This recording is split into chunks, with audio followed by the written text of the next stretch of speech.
As a hairstylist, I'm really aware of how important having great hair is and how much of a difference it can make to how you feel. And I'm reminded of a story, if I could share with you, from 1992 actually. I was working in a small suburban salon in Devonport in Auckland, New Zealand. And a woman came in to have her hair cut with me.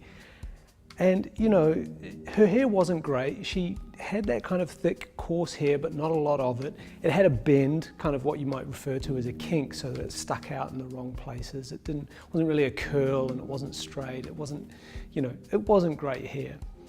And she had a big port wine birthmark on the side of her face, and she was probably a little bit overweight as well. And she was very, very self-conscious. And you know, I could tell that from her body language and the way she carried herself. When she came into the salon, she literally kind of sort of shuffled in with her head down and almost apologetically clung to the wall as she made her way to the reception area to wait.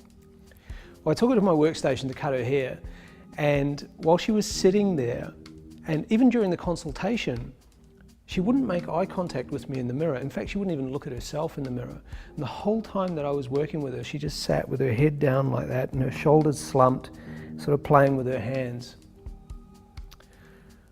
And every time I pulled her head up straight to try and, you know, check the balance in the mirror, every time she caught sight of herself, she would avert her eyes really quickly and look away. Anyway, I cut her hair. I didn't do anything different than I did for every other client. I cut her hair. I gave her a little short, sharp, blunt bob because I wanted to strengthen her jawline. And I gave her a heavy fringe because she had these amazing, beautiful, bright blue eyes, and I just wanted to draw attention to her eyes. A little bit of shape around the face, you know, because I wanted her to be able to wear her hair and cover up that little port wine birthmark on her face. I blow dried her hair, finished it, dusted her off, took the cape off, and I showed her the back with a back mirror. And she looked up into the mirror to look at her hair, and my guess, or what was going on in my mind, is that she was just checking to see that I hadn't ruined her hair. And as she glanced up for the first time in the hour that she'd been sitting with me, she sat and she held her gaze in the mirror, and as she did, her spine sort of started to straighten and she started to smile.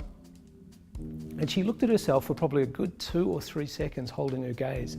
Her shoulders came back, and when she stood up and walked across to the reception with a real kick in her stride, with her chest puffed out and her head held high.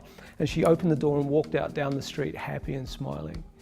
And you know, I mean, I've been really lucky. I've had a fantastic career. I've worked with all sorts of amazing celebrities like Lorde and Kylie Bax and Adrian Brody and Naomi Watts, just to name a few. I worked for Vogue and Harper's Bazaar, and I've worked on Fashion Week around the world, assisting on shows like Prada, Versace, Yves, Laurent, Calvin Klein, Ralph Lauren, just to name a few. But that moment, that one moment with that woman in the salon has completely defined my career, and it's the reason I do what I do.